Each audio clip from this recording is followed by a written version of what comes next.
people are like begging for authenticity, and then when they get it, they're upset, right? Like Absolutely. nobody actually wants authentic alcoholics, as we saw with Mango. They want sad alcoholics that we can feel bad for on Tumblr, but then when an alcoholic who gets drunk does stupid shit that drunk people will do, suddenly everyone's shocked, right? They don't want authenticity. They want manufactured authenticity that looks ideal. Absolutely. I mean, you've how long you been involved in the streaming space? 3 years. Yeah, I'm sure you've seen your fair share of streamers who on stream, oh my God, I love this person so much, and then the camera's off and they don't talk ever. They don't give a fuck. They Yep. don't hang out. They don't chill. They don't talk unless the camera's on. Yeah, I think the streaming space is so fucking fake. It's insane. Gotcha. So when you when you look back at 18-year-old you, or even better, 9-year-old you, Mm. what do you think you would be surprised to see? Holy fuck, you made money off of video games? That's crazy. Bro, my game plan when I was a kid was get hit by a bus and collect pension for the rest of my life. That was my game plan for a job. I was like, oh dude, any way to make money without working. Holy fuck, there's gotta be a way. I remember I held a butter knife to my throat the day that I found out that being a Pokemon trainer wasn't a real job. That was very depressing. I thought that existed only in Japan. So yeah, the immersion breaking moment I experienced from that really sucked. Okay. What else? So you've got money from the thing that you love to do. Yep.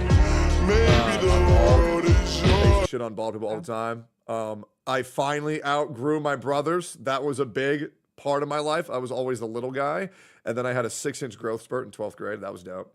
Uh, Yeah. yeah. So other than that, that's pretty much it. You know. Were you spite driven at 9 too? Where like if people told you no, that was like a the turbojet engine into you? Oh, when I was 9, I was a pussy. I was just scared. Okay. I was just scared of everything. Like I was scared of everything. Literally scared of everything. Yeah. Uh, How'd that change? oh, it really hasn't. My paranoia is really bad. Yeah, I'm a very paranoid individual. Yeah, it's pretty bad. But I But I don't think get anyone would describe you as a pussy now, right? Like when you sure. describe pussy, I picture Okay, kind of weak, retreated. You said you sure. were introverted, right? I picture somebody that Sure. flees from confrontation. Sure. That's So certainly I not guess you.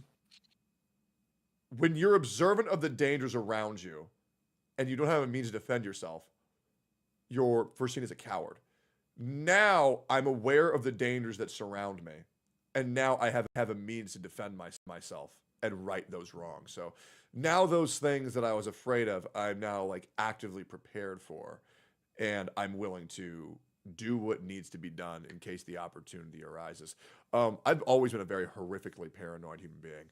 Um, it's gotten a little bit better, but it's still like really bad.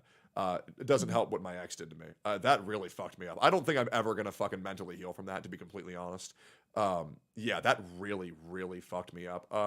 Maybe a couple more years in therapy.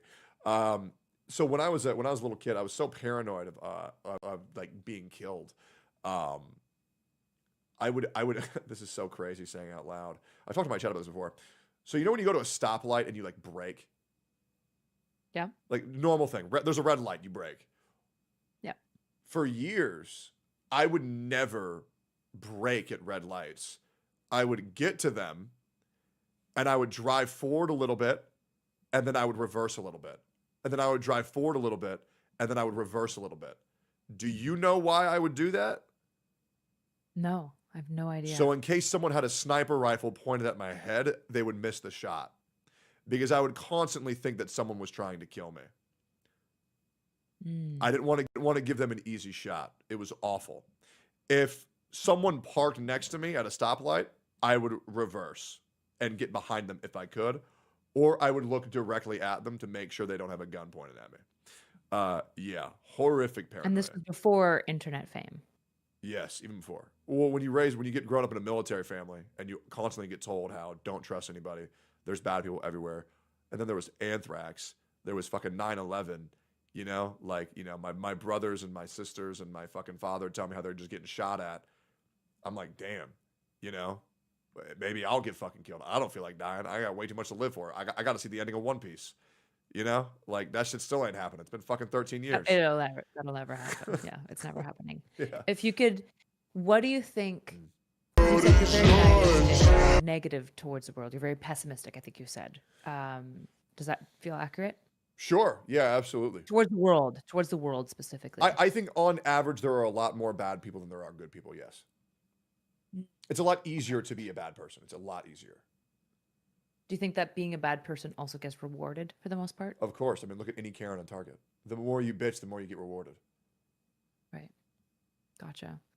And so I guess what do you think, like if you could change the world to make it not the way that it is, what do you think are the things that would have to get changed? Like what are little things that you would tweak? Okay. Nobody underneath the age of 18. So you have to be 18 to be on social media. No child needs to be on Twitter. They just do not. No child needs Instagram. They can have Facebook to talk to their grandparents, but they don't need a Twitter. They don't need a fucking an Instagram. The amount of retarded children on the internet that talk shit and then hide behind the guise of, why is bro clapping back? I'm a minor. Brother, you just called me a rapist and your tweet got 24,000 likes. Yeah, I'm going to fucking bully the shit out of you because you're trying to ruin people's fucking lives. I also believe that every police officer should wear a body cam. I think as many times that we can have eyewitness and a direct recording of what actually happened at a scene is required. I think every car needs to have a camera facing forward and behind them. I think that would help a lot. I think more funding to the schools would help quite a lot. Making sure teachers are properly paid to actually do their jobs, because I believe that a lot of the fault of this doomed generation is on the people who are raising that generation. So like taking care of schools is very important to me. God, I mean, that's fundamentally, I think that would definitely change a fucking lot. What else? Ban Cocomelon. Make parents raise their kids and not just fucking slap them in front of a fucking TV and call it a day and say, yeah, I'm a good parent. Probably those things. Yeah. Okay. Interesting. So one thing that I'm curious of, so you said whenever you peg somebody, you're like, that guy sucks. Mm. You're always vindicated. Mm. What happens when you're wrong? Like because I imagine we're all wrong at points in our life. Like how does that get processed for you? To quote a man who's gone off the deep end, what's going to happen when we find out that Tectone's wrong? I guess we'll never know. You're never wrong. I genuinely cannot think of a single. Okay. No, there was one. There was one guy. There was one guy that I was wrong about. Over my 6.5 year career. There was one guy I was wrong about. He was a gotcha content creator. And this was a guy who was in a lot of shit with a certain subreddit. And it was eating away his mental health. So I took care of this guy. I made sure he was all right. And then he told me he wanted to go full time. And I helped him with all of his content. And then I got him into a talent agency so he could make enough money in order to really become financially stable. And then this guy blew up and he made his chat essentially for people to harass me and shit talk me and accuse me of crimes, as well as other left it completely unmoderated. I would say, hey bro, can you moderate your chat? Like, can you maybe ban these certain just wouldn't do shit at all. This guy was known from everybody for having gotcha space. And over and over and over again, I would be told, bro, this guy, he does not give a fuck about you. This guy is not your friend. You're being way too good to this guy.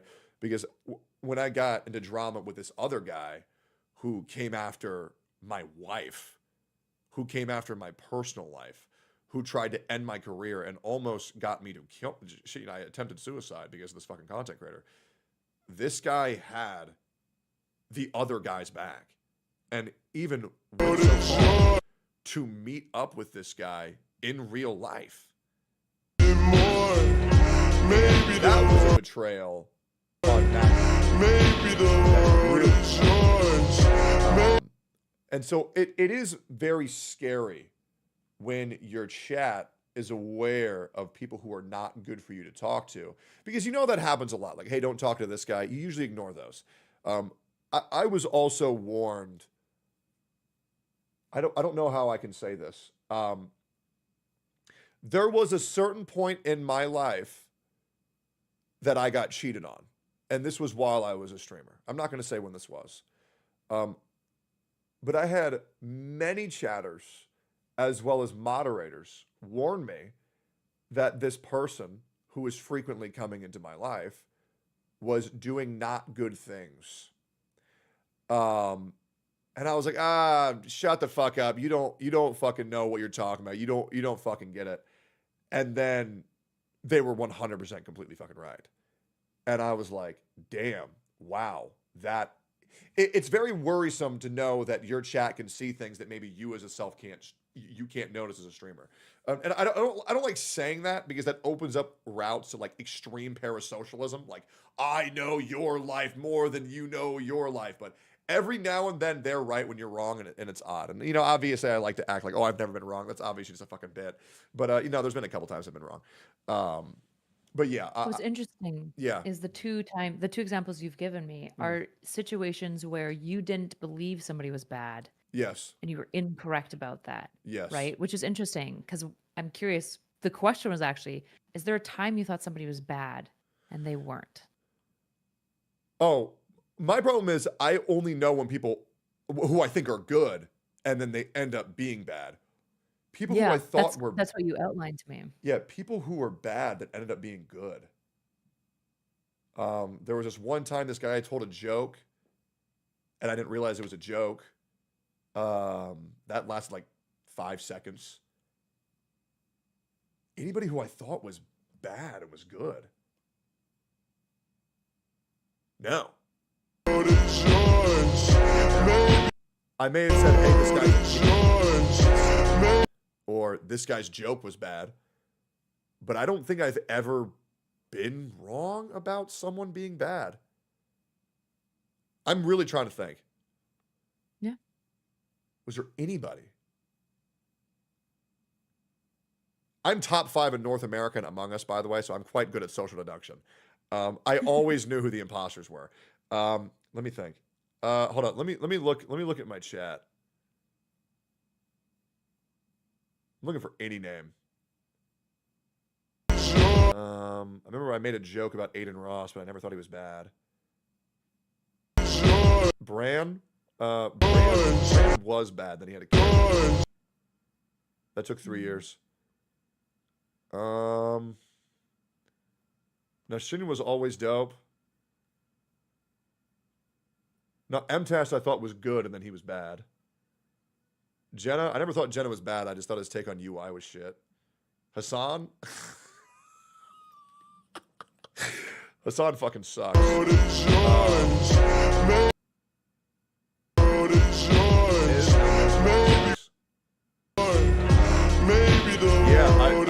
can't see anybody. I don't think I've been wrong to be completely honest. I thought good people were good and ended up being bad, but anybody who I thought was bad always ended up being bad. Because I think it's very easy to spot disingenuity on stream. It's pretty damn easy, especially when you've been in the space for so long. It's like a big red flag is like a content creator who only talks to content creators is always bad. If they have no other friends, instantly 1 million.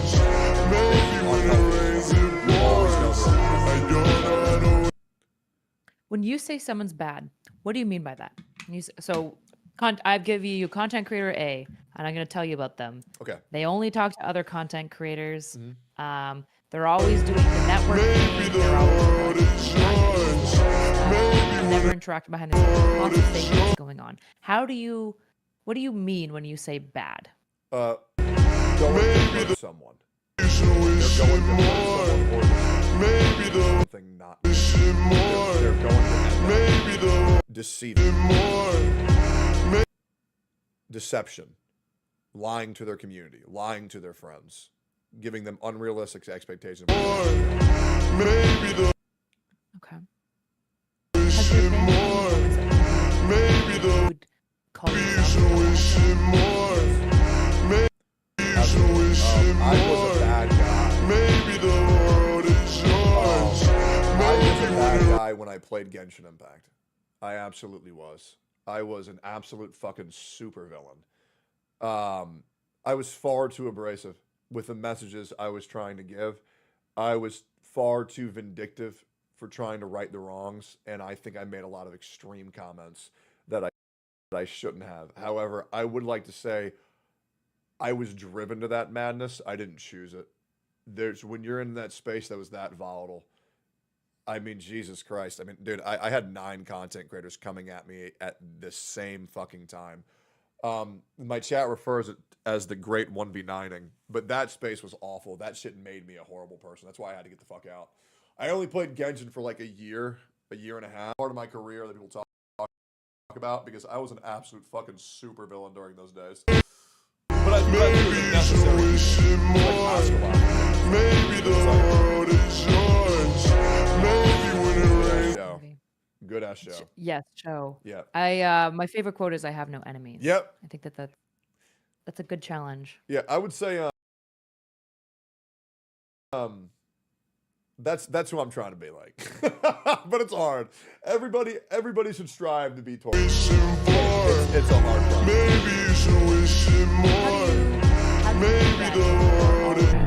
Jumping into drama and you're spite driven. If you become Torfine, what drives you?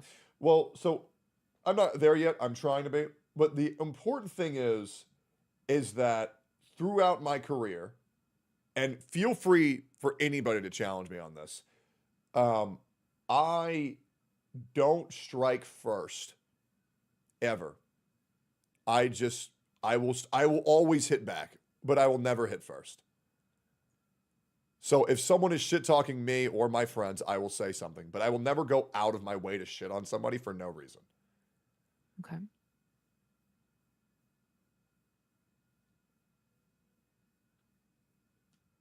Like, for example, So the whole Destiny thing. I have no issues with Destiny. I've had no issues with Destiny.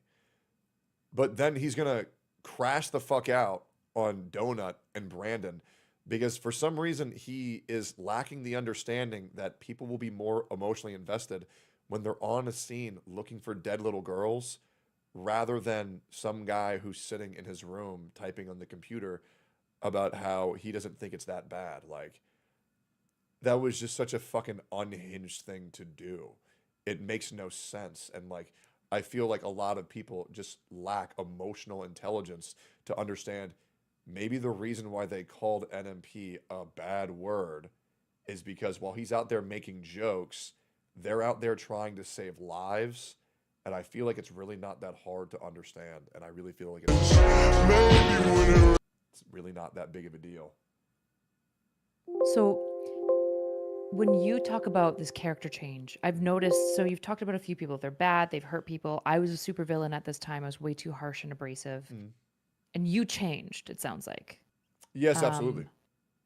How? How do you change? And how does anyone change?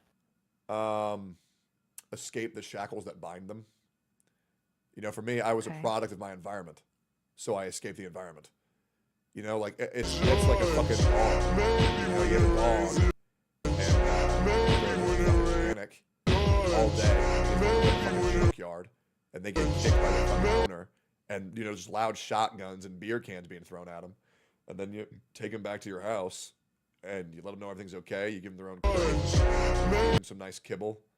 You know, you talk quieter to them. You make sure that dog has to realize. Oh, I think what's interesting though is that there's before you change your environment, there has to precede that a moment where you look at your life and go, something has to change.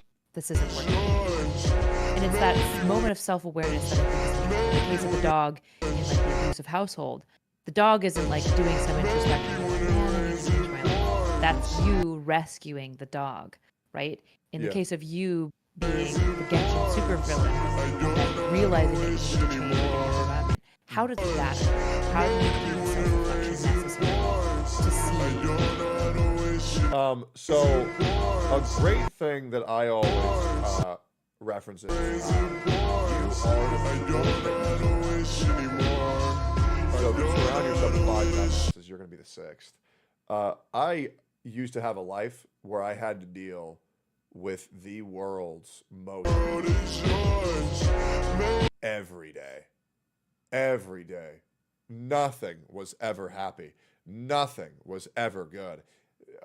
If they got a 99 on a fucking exam, it should have been 100. If they got platinum in League of Legends, it had to be diamond. If they got a fucking steak for free, but it's medium, it should have been medium rare. No matter what happened, they were miserable. And by proxy, by dealing with that person, I was fucking miserable every day.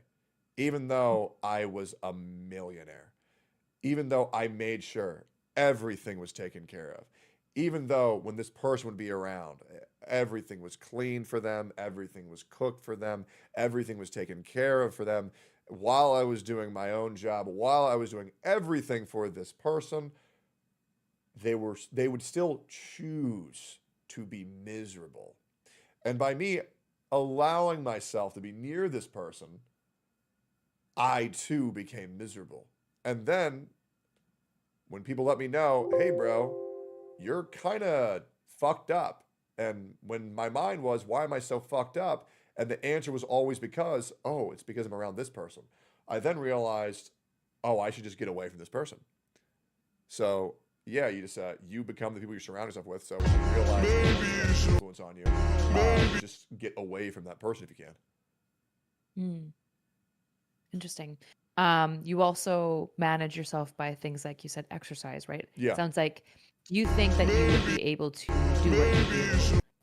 Like if you didn't exercise, where would that negative energy go? As you said, you don't like to take out on, Jimmy what is frustrating from John and whatever other insert other names. If I didn't right? start working out, I'd probably be dead. To be honest, I think I'd just be fucking dead. Yeah. No, for sure. Yeah, I'd be dead. So how long have you been in this industry? 6.5 years, nearly 7. 6.5 years. Okay. What was it? Just hoping you could make money gaming? Is that what got you into it? So I was living in Canada, and I couldn't get a job because I didn't have resident status. I couldn't work a job. So the only way I could make money was from a remote job. I tried learning coding, but I was retarded. And so I just said, okay, I'll just be a YouTube content creator. I was in a college course. I made a video game theory video about Banjo-Kazooie. And I was like, wait a minute, this is a YouTube video. And then I had this buddy called Shane. He was like, dude, John, if you were to do what you do on Discord, on stream, I'd watch you every day. And I was like, okay. And I streamed. And I blew up. Pretty much immediately. Can you tell who's going to blow up at this point? Like you can tell who's going to make it and who's not. I can certainly tell you who's not going to make it. And I am very clear with my friends when they don't have it. I'm like, hey man, you should really. I hate doing this. I've witnessed people's souls leave their body. When you have a friend who thinks they're going to make it in this industry, and when you have a friend who thinks, I'm going to be the next big thing, just tell them to watch their own VODs and see how that will change. Because when someone watches their own content and they become aware of what people are watching, because I had to watch my own VODs. It is a painful experience. Have you ever done that? No, I don't like watching my own content. Yep. I hate it. It's painful. As everyone does. Yep. Yeah. It sucks, but you learn so much. And now I'm at the point where I shit you not. When I'm driving, I will pull up my own video and I'll just listen to it. And then I'll just think, okay, what can I do better? How can I make this more dynamic? Where did I drop the ball? And I usually, sometimes I will just watch a video and I'm like, oh, that was good. And that feels great. Because that's some things that a lot of people just will not do. Because usually I'm very hypercritical of myself. But when I can finally say, oh, damn, that was a good video, I'm like, great, motivation. I got to keep it like that because I do very much care for my channel. Because I don't understand why these people watch me. I don't get it. I don't get why I go live to 5,000 people on Twitch. I don't get why I go live to 2,000 people on Kick. I don't get why I go to 4,000 people on YouTube. I don't get it. But I appreciate it. So if there's any way I can make it better for all of them, then I'm going to want to do that. Because, you know, I mean, generally every content creator's mindset should be, without these people, you're nothing. So you should probably treat them the best you can and try to entertain them, because I don't want anybody to watch me because they feel bad for me. I want people to watch me because they're entertained. I hate the idea that someone's just watching me because they like feel sorry for me. It's I'd rather like, oh, this guy's funny, or oh, this guy talked about the thing that I like, or oh, this guy's pretty compelling. I'll be real. I don't try to be funny. I really don't. I really don't try to be entertaining. I try to be compelling. I like talking about the things that I think are important, that make people think more. And every now and then I'll play a Gooner Gotcha game because, well, I can't get, you can't get the Gooner out of you. I used to be a huge Gooner. So every now and then I go back to my vices. But usually I'm like, oh, this guy fucking sucks. More people should talk about this guy because he fucking sucks. Otherwise, nothing's going to fucking change. Currently, enemy number 1 is Hassan. Enemy number 2 is Denims. And I think they're horrible fucking people. Gotcha. So I'm actually curious. You said I used to be an intense gooner, but I feel like I've also heard you say that you're pretty asexual. Are these two things in conflict with one another, or did you have a phase where it was one and then the other? Okay. So asexual, as in I never wanted to have sex in real life, but I would vigorously masturbate. Okay. Yeah. I wouldn't get turned on. I had a traumatic experience happen to me in 3rd grade as well as in 16 when I was 16, where you probably know what I'm. So I wouldn't really feel safe in a woman, but I would feel safe in my so yeah, I wouldn't want to have sex with women, so I would just jerk off nonstop. No, I was horny as fuck, but I just didn't want to be in a woman or a man. I'm not gay. I'm very straight. Very straight. But yeah, it was like fine if it was like a woman's hand or like a woman's mouth, but then I still feel like I have control. Are you okay with me talking about this? Are you fine? Okay. Yeah, I'm an adult who has sex, so I am comfortable talking about sex. Yeah, so no woman ever made me come until I was 30. Ever. Every single time, it would make me, well, that's okay. The anxiety, besides when I lost my virginity, I did come there. That shit was crazy. That was only a one-time thing though. That sucked. That shit was wild. But other than that, yeah, I never really like felt safe, and so we would do our stuff, and then I would jerk off, and then I would come. But yeah, so no, I was a mega gooner, but just by masturbation, not by sex. Gotcha. Okay, so there's a lot of layers of trauma around sexuality for you. Vaginal sex. Vaginal sex. Not hand jobs, not blowjobs. Those are great. Gotcha. Okay, you also 3 years ago when you were talking to Dr. K, you were talking about this separation between Tectone and John. That was very interesting, right? And as you were saying here, we were talking about you watch your own VODs, you kind of ask yourself, okay, well, I could be more dynamic here and whatnot. How do you exist with those two parts of you? Because I think that this can be a very dissociating experience, having Tectone. In fact, psychologically, it's interesting because we also, having these alternative names, Not So Erudite, right? Not So Erudite to some degree could be a character that's separate from Kyla. And there's some safety in that, because if people don't like Not So Erudite, then that doesn't mean they don't like Kyla. Although my character, I don't have a character. Like most people on my stream just call me Kyla. How do you separate these two things where you're watching and you're understanding that there's a performance piece to your streaming, but there's also John, and John needs to be there, and John has to be somewhat present. They're watching because they're interested in John. who's informing tech Sure. tone? How do you separate So these tech things? tone is just John turned up to 11. I did the same thing when I did professional wrestling. You know, it's still me. It's just a lot more intense version of me. And you know how Pirate Software got into a lot of shit for like, you know, using voice changers and how he sounds a lot deeper than he normally is. I'm not sure if you follow that. I do the exact same thing. I don't use my real voice on stream. I use my stage voice. Whenever I use my real voice, which is it's a little bit hard to break when I'm on stream. When I talk in my normal voice, it usually makes people think that I'm very sad. So I use a more projected to let myself know that I'm in the fucking zone. I'm here to fucking put on a show. I'm here to try to entertain people. But this is how I normally talk off stream. Or when I'm having like, you know, fun and I want to, when I'm just being me. Like when I'm with my girlfriend or if I'm with a close friend, I'll just talk in my normal voice.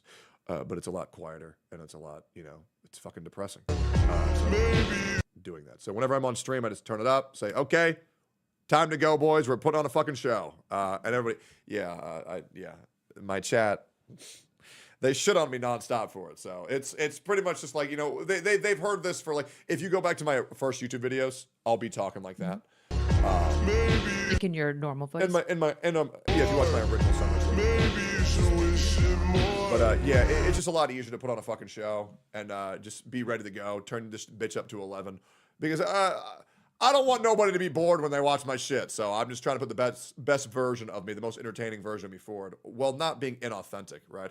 Just it's kind of like the best professional How do you spread wrestling. that? Yeah, Yeah. the best professional wrestling gimmicks are the real person turned up to 11. So whatever the best parts of you, put that shit forward in the best way possible, and that's what I try to do. Yeah. Gotcha. So, 3 years ago, you were talking to Dr. K and said, I portray myself as really happy and funny, but in reality, I'm depressed. Has that, it seems like that's changed for you because you're saying now in your personal life, you're really, really happy. So has that changed for you? I think. So what was that, Dr. K? You said, I try to portray myself online as happy and funny, but in reality, I'm depressed.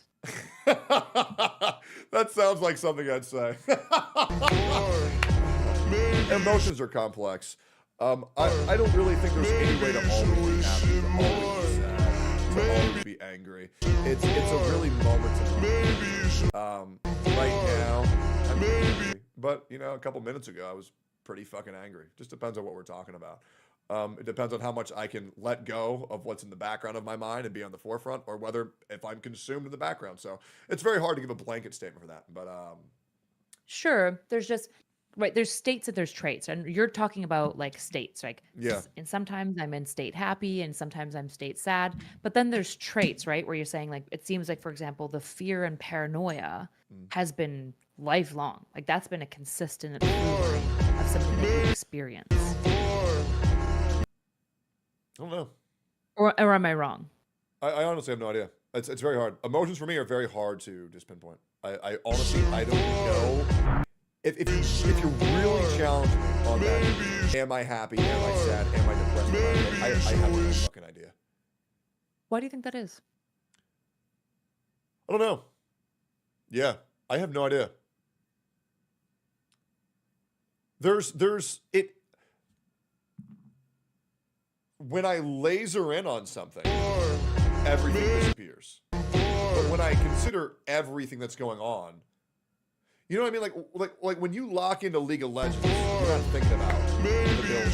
You're not thinking about, do I have food? You're thinking, I need to get first blood on Aaron because if I don't get these boots, I'm gonna get fucking ganked, and then my life's gonna be miserable. So I try very hard to stay occupied. So I guess I just don't really think about it. That's interesting. So you kind of, like games, as you outlined, are great because they can be escape. They just allow us to not look at these parts of ourselves, right?